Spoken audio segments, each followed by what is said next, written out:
Assalamualaikum warahmatullahi wabarakatuh. Pada kesempatan kali ini, saya Anis Rahmi akan memaparkan mengenai aspek hukum kegiatan wisata ruang angkasa atau space tourism menurut hukum internasional. Baiklah,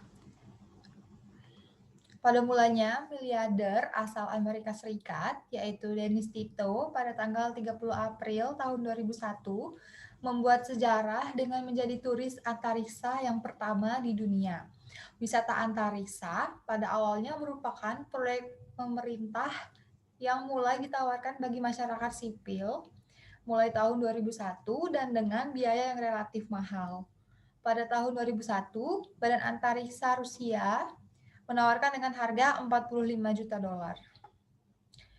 Sejauh ini juga sudah tercatat 5 negara yang menjadi turis antariksa, yaitu yang pertama Amerika Serikat, yang kedua Afrika Selatan, yang ketiga itu Iran, selanjutnya dari Hungaria dan juga dari pengusaha Amerika Serikat keturunan Iran. Wisata antariksa ini merupakan fenomena baru yang layak mendapat perhatian lebih dalam dan serius.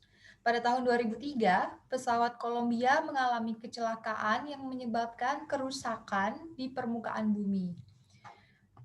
Pada tahun 2007 juga terjadi kegagalan penerbangan antariksa yang menunjukkan bahwa peluang bisnis wisata antariksa bukanlah merupakan sesuatu yang bebas resiko, melainkan penuh resiko bagi kru, turis, dan juga peluncuran pesawat maupun terhadap objek publik lainnya.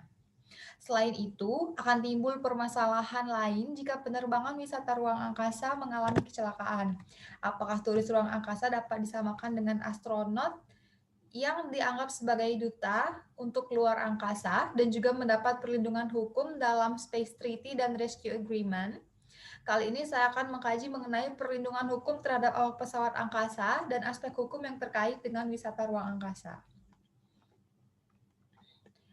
Yang pertama itu tinjauan hukum ruang angkasa dan perjanjian internasional.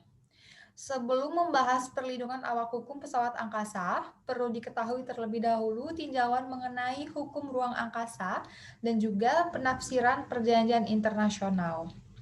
Istilah hukum ruang angkasa dianggap lebih tepat daripada penggunaan istilah hukum antariksa, dikarenakan hukum antariksa belum jelas apa yang dimaksud dengan kata antariksa itu sendiri. Mencakup dua bidang ilmu hukum, yaitu hukum udara untuk mengatur sarana penerbangan di ruang udara, dan juga hukum ruang angkasa, yakni hukum yang mengatur ruang hampa udara atau outer space. Nah, di Indonesia sendiri dikenal dengan istilah dirgantara. Hukum yang mengatur sebagian dari wilayah dirgantara dinamakan space law dan juga atau hukum ruang angkasa. Selanjutnya itu perlindungan hukum awak pesawat angkasa. Perlindungan hukum awak pesawat angkasa ini berkaitan dengan yurisdiksi negara.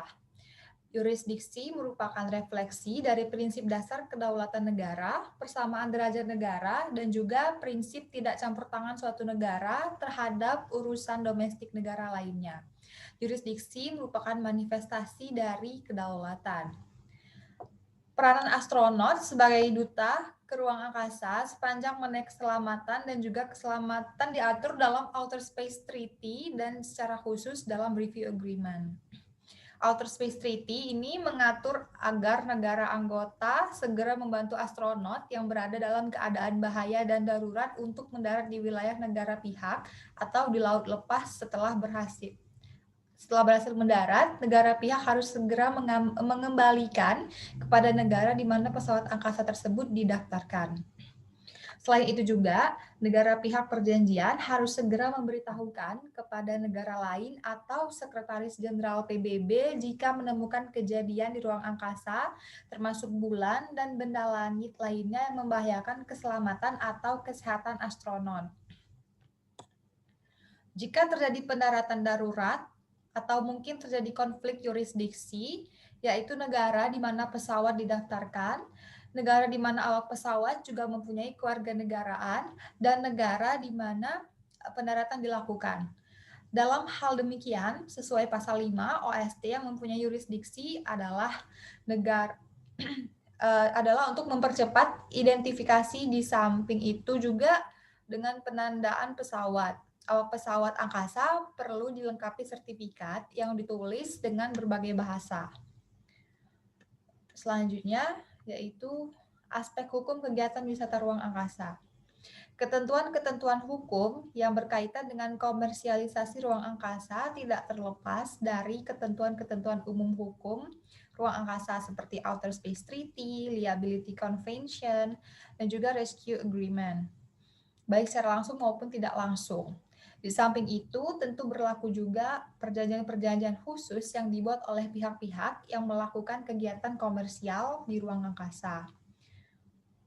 Nah, untuk menganalisis apakah kewajiban negara untuk mencari dan mengembalikan astronot dan pesawat angkasa dapat diterapkan pada kegiatan wisata ruang angkasa, maka dapat memakai pasal 31 Konvensi Wina 1969 yang mengatur tentang hukum perjanjian mengenai penafsiran. Kewajiban negara untuk mencari dan mengembalikan astronot jika dianalisis berdasarkan kebiasaan negara menurut pasal 31 Konvensi Wina 1969 juga mendukung perluasan penerapan Rescue Agreement terhadap pesawat ruang angkasa komersial. Meskipun belum ada negara yang memenuhi kewajibannya untuk mencari astronot, terdapat catatan peristiwa mengenai pengembalian benda-benda angkasa tersebut.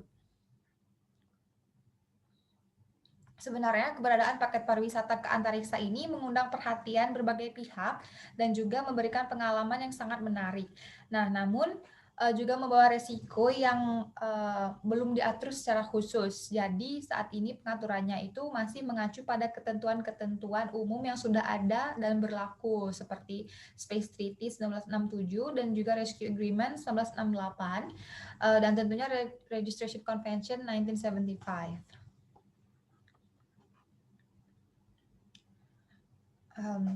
Baik, untuk penutupnya saya akan memberikan kesimpulan dari pemaparan saya, yaitu perlindungan hukum terhadap awak pesawat angkasa diatur dalam pasal 5 OST yang menyebutkan adanya kerjasama antar negara-negara dengan tujuan untuk memberikan bantuan kepada awak pesawat ruang angkasa dalam suatu peristiwa darurat. Selain itu juga, pasal 1 Rescue Agreement 1968 mengatur mengenai kewajiban negara pihak untuk memberi bantuan terhadap astronot jika mengalami kecelakaan atau dalam keadaan bahaya. Negara pihak segera memberitahukan tidak hanya kepada negara peluncur, tetapi juga kepada Sekretaris Jenderal PBB. Negara pihak diwajibkan untuk segera membantu dan menyerahkan awak pesawat angkasa yang mengalami kecelakaan kepada negara peluncur. Kegiatan pariwisata luar angkasa ini merupakan fenomena baru yang belum diatur secara khusus di dalam hukum internasional, sehingga jika terjadi kecelakaan atau keadaan darurat yang dialami oleh wisatawan ruang angkasa dan pesawat angkasa privat, maka akan mendapat perlindungan hukum seperti yang telah diatur di dalam Space Treaty dan juga Rescue Agreement. Jadi kewajiban-kewajiban negara pihak terhadap awak pesawat ini publik dapat diperluas terhadap wisatawan ruang angkasa dan pesawat angkasa privat.